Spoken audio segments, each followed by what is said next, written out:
Hello there, sword friends. Today I'm going to tell you about this. This is a Dawson Knives Leonidas, and it's on loan from sword friend David, so I should give a special thanks right away to him for lending me this very fancy-pantsy, swordy, knifey, stabby thing to share with all of you. Now, bear in mind, this is a roughly $2,000 custom piece from Dawson Knives. It was a raffle thing that sword friend David happened to win, and he graciously sent it to me to review. I do have to send it back to him in good shape, so this review is not going to be abusive. I did get the okay to cut some lighter targets that aren't going to damage the piece or shouldn't, and use it, move it around a little bit, but that's the extent of what you'll see here. So I'm going to use it. I'm going to show you a high-res video photo, blab about the build quality, give you my thoughts at the end, and hopefully that's enough to help you decide on if this is worth your money or not. Anyway, as I noted, this is ballpark $2,000 in terms of cost. It is a custom variety from Dawson Knives, who's a well-regarded knife maker. They do a lot of knives, I should say, and they also dabble in swords and make some other kind of long custom pieces. This happens to be one of them. Again, this was done in a raffle, and it was just that. Sword friend David happened to win, and it's based on the Leonidas, or at least I'm guessing for its namesake that it's based on the Leonidas blade from 300, which I happen to have right here so that you can kind of see in contrast how they look in comparison to one another. And you can see that the Dawson version is, well, it's shorter. It doesn't have the characteristic D guard on it. On top of that, the bevel from the ricasso area is a little less pronounced, but they share certainly some characteristics and similarities. This variety from Windlass, which is, I believe, the maker, is a much, much thinner stock. The Dawson piece is a much thicker and also made of CPM 3V, which is a pretty exotic steel that's supposed to do, well, hold up to abuse pretty well. You can notice as well the guard, quite a bit different. The Dawson guard is also a little bit thicker, frankly. I don't want to clank these things together. And anyway, that's it. I'll show you some video of them side by side, but you can see that it draws some inspiration from that, but it's more of an artistic interpretation than a direct recreation. And for its namesake, I do think it's a cool, badass looking knifey swordy thing. And it certainly, to me, it looks a little bit more like a knife maker's attempt at a sword than a sword maker's attempt at a knife. There's some thickness in the handle that's a little bit bulbous for a blade this big, in my personal opinion. And the way you hold it for reach and stuff like that, it doesn't have any distal taper. Something that's common enough in knife, but for swords, less common. Not that they all have to have distal taper, but it would be nice. This sword is roughly 2 pounds 1 ounce, so it's a chonky boy for its size. And there's some other little nuances to grips and stuff that make me feel like it's more of a big knife than a sword. But I digress. It's the Dawson Knives Leonidas, made of CPM 3V. I'm not going to do anything that would really showcase how durable the steel is here, but I'll do some basic cutting and talk about that later in the video. What I'll talk about now is this crow's beak down here, this little bird's head at the end, the pommel, the end. It's not really a pommel, but the end of the knife, the butt of the knife. So first, this beak section here actually really does a great job in retaining my fingers. It feels secure. It doesn't hurt me if I move my hands around on it. It's really overall quite comfortable. It also it sticks out a little bit beyond my knuckle here, so if I wanted to use it aggressively, I feel like I could potentially do that. It comes down here to a little eyelet, a hole which you could use for a lanyard or some such thing if you wanted. I never did that. And it has a point, so again, I could use this aggressively if I wanted to thump somebody on the noodle with it, or in some of the Filipino martial arts classes I've done, people have used the butt of the weapon to bind, to hook people's arms or weapons, and then come in and deliver a thrust. And I feel like this point would allow you to be semi-aggressive with it. On the back end here, this feels like an area that wasn't quite done. It's a little bit of a hot spot. I can kind of peel my fingernail away a little bit with this swoop on the back end. And the downside of that is if I really choke down in the bottom, if I want to get the full reach of this weapon and really throw it out there, this piece right here digs into the fat of my hand and is really uncomfortable. Likewise, if I try to hold it with 2 hands on the grip, this has a large unfinished ricasso section that I could also hold 2 hands up here. But if I wanted to get 2 hands down here, I feel like I almost can. Like this, the front of the grip allows me to do that, but this back piece here just digs into my hand in such a way that I wouldn't want to impact anything with it. It's really quite uncomfortable.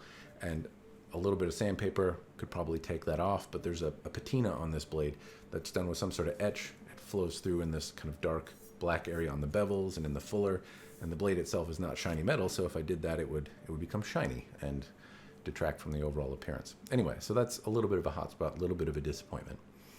If I move on to this grip section here, this is probably my biggest complaint, and that is this Ito wrap, for lack of a better word. There's a leather wrapped Japanese style diamond wrap on this piece, and it is horrible. One, it's leather, it's reasonable quality leather, and I'm sure when it came from Dawson, it was in reasonable shape. But if I show you right here, I'll choke up on the grip, I'll hold tight with one hand, and then I'll twist, and I can just move this freely around in my hand. The Ito, the diamonds now are along the spine. If I twist more, now they're wrapping around here. They move really quite freely. Now, this could be resolved in one easy way, and that is just snip off the leather pieces here. It could easily come off, so why you bitching? Well, this is a $2,000 sword from a custom knife manufacturer. It's a one-of-a-kind-ish style piece, and I'd venture, I guess, that people want the parts included from the manufacturer, and that's how this came. Now, underneath this, there's a grip that I can't show you because I'm not going to cut this off. I want to return it in the condition that it was, but there's nice horn towards the top of the scale. This looks like a burl wood, and there are some cavities that I think should have maybe gotten filled in, but overall, it seems competently done. Nice mosaic pins. This horn piece, when I held it up to the light, the sunlight kind of grabbed into the horn and it radiated a little bit, and it's really a very aesthetically pleasing grip in terms of substances used. It seems like quality materials. There's looks like black micarta liners. I'm not sure, but there are liners in here.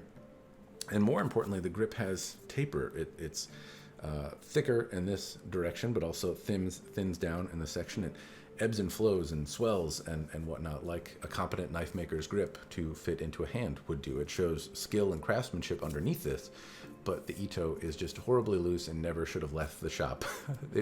More importantly, like, it's loose, it doesn't hold up well to basic use, and it makes me feel out of control. Like, I really have to white knuckle this thing to feel like I'm in control of it, and even then, it's still a little squirrely in my hand, and that to me is completely unacceptable. Now, if this were just taken off, I guess your problem solved, but it was included. So I think if they're going to put that kind of work in on a sword of this price, it should be top-notch stuff. And I don't see how it's really capable of doing that if you just put leather grips over a very smooth substance, of the smooth scales and whatnot. It's going to move around. It's just not made to retain this leather well. So a bit of an oversight, but obviously some people will just feel, well, snip it off and problem solved, and they would subsequently be right, but I don't know how that impacts the value of this style of thing.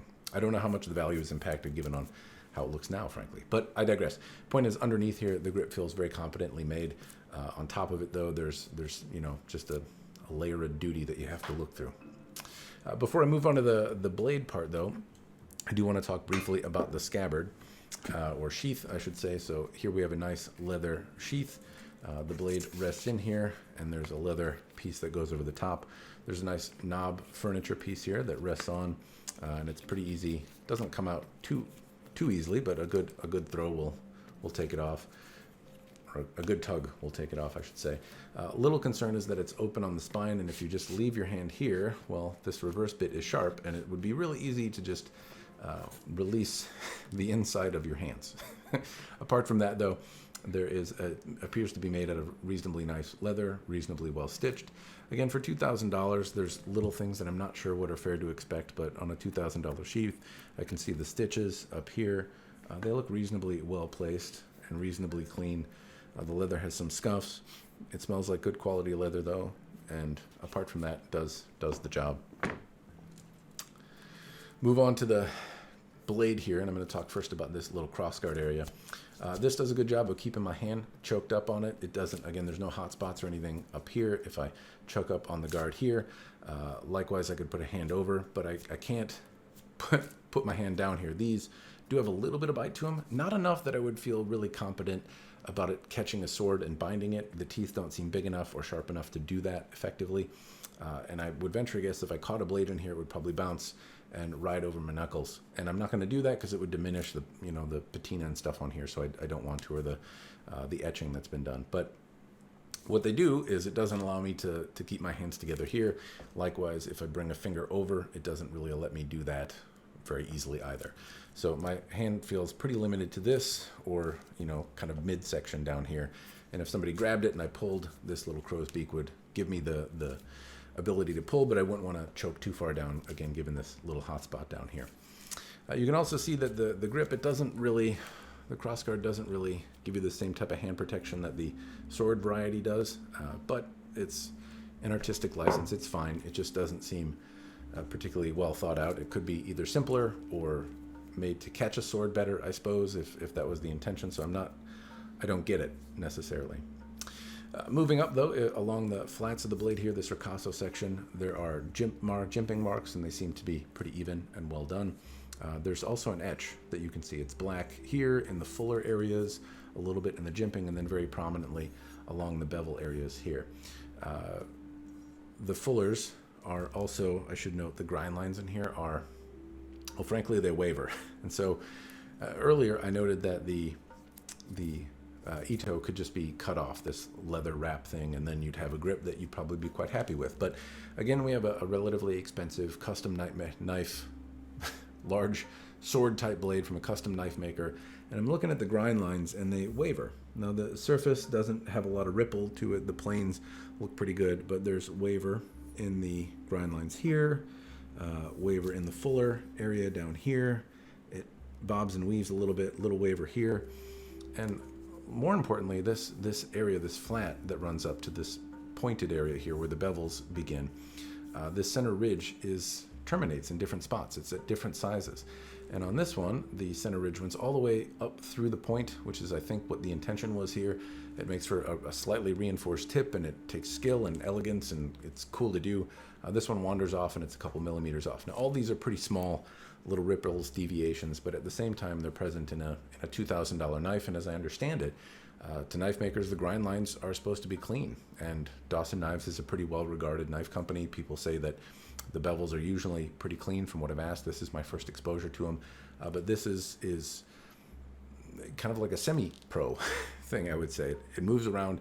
It doesn't have that finish quality that I would expect from a sword or knife in this category or price point. Now, in an actual sword, they sometimes do waver. It doesn't impact performance, but in this case, it's not a rugged-looking piece. It's kind of surgical in its appearance, and I'm guessing that they were trying to make these grind lines even and didn't. How much of an oversight that is, I don't know, or if it was intentional, don't know. But in any case, they do wander around, which was a little bit of a surprise for me to see. Apart from that, we have a rear section that's sharp. I didn't find it to be as sharp as the primary edge, or cut as well as the primary edge. They feel about as sharp, but the primary edge is certainly cut a little bit better. And overall, it's just an imposing, daunting looking thing. Obviously, you only have about a knife's size of actual, this is knife size, right? So we have the length that makes it sword size, but if I really look here, this is effectively just a big knife in terms of the bevels and stuff that are made. It's a little bit in their wheelhouse, but at the same time, again, has very similar appearance, or at least draw some inspiration here from this style from the 300 movie. Anyway, that's the knife, the blade, the sword, if you will. I can talk a little bit about moving it around. My biggest call for moving it around is really that it felt like I had to white knuckle it, and I felt fatigued. It's not a small piece. At 2 pounds 1 ounce, that's not a lot, but bear in mind that there are two-handed swords that are that weight, and there'd be a lighter variety of two-handed sword, but it's possible. So to have a relatively small blade here and have it be 2 pounds, it's chunky but maneuverable just because of its size, and I didn't really have a problem moving it around. It felt like it had authority in the cut, and I could move it, but the blade really caused me to put a lot of tension, a lot of really hold tight to make sure that I didn't lose the thing, and that made me fatigue a little bit quicker. In terms of cutting, I didn't do a whole lot. I did tatami mats, pool noodles, and a water bottle. It popped the pool noodles apart. That's a sign of a keen edge, and it was really, really easy to cut with, very fun. It's really easy to get used to this length, and I didn't find a problem actually getting the edge where I wanted it to. There was a couple things that I was short with. Bear in mind that I tend to cut with katana or swords or things like that. I don't practice with knives terribly often, so I got used to the length pretty easily, and it certainly just moved through everything that I threw at it. The water bottle, it cut right through. I used a softer water bottle. I didn't want to damage or scuff the patina on here, so I didn't do anything more aggressive in terms of harder plastic water bottles. But the used tatami mat that I cut with it is really not a slouch of a material. It's pretty dense. It's not going to hurt the sword. It shouldn't chip it or anything like that. But a bad cut has caused swords to bend and things like that, and it's not always easy to cut through. But this sailed right through it. And again, I don't typically cut with swords of this type, so to be able to nail those angles and just have it move right through. Also, it moved through, and I really felt like if I wanted to, I could cut into the tatami in a way that would be deadly, maintain the point forward, and really keep this between me and whoever I was pointing it at. So it is nimble, but at the same time, this grip got in the way a little bit, and I think it's a little heavier than it needs to be. If there was some incorporation of taper here, I think that would really help out in reducing the overall weight and maybe bringing the point of balance just a little closer to the handle, and that would make it feel a little less heavy, a little less tip forward. Now, that's not necessarily something that's terrible, right? But I feel like in this particular case, I'd want the point of balance to be a little bit closer than it is to the handle, and to feel like I have a little less chunk to recover. It's not that I can't, it just, I would say it was uncomfortable. It wasn't as lively as it could have been, as I babble on and on and on about how it's a little heavy in the hand. Anyway, those are my thoughts. I thought overall it was a really fun. It surprised me how easily and well it cut with. The bevels and stuff like that being slightly different shapes or slightly different sizes didn't impact cutting performance whatsoever. I did try cutting with the reverse side. It didn't cut as deeply, but it certainly cut enough to be deadly. It thrust really easily as well, and I was able to get the point roughly where I wanted it. And overall, it's a reasonably handsome piece, but do I personally think it's worth it or not? For $2,000, this doesn't, no, would be my short answer. One, this is like a one-of-a-kind custom-y piece. I understand that those kind of command more money, but there's little nuances here that I guess I wasn't expecting from a custom-regarded knife maker. The hot spot back here, the ito that moves around and grind lines that waver.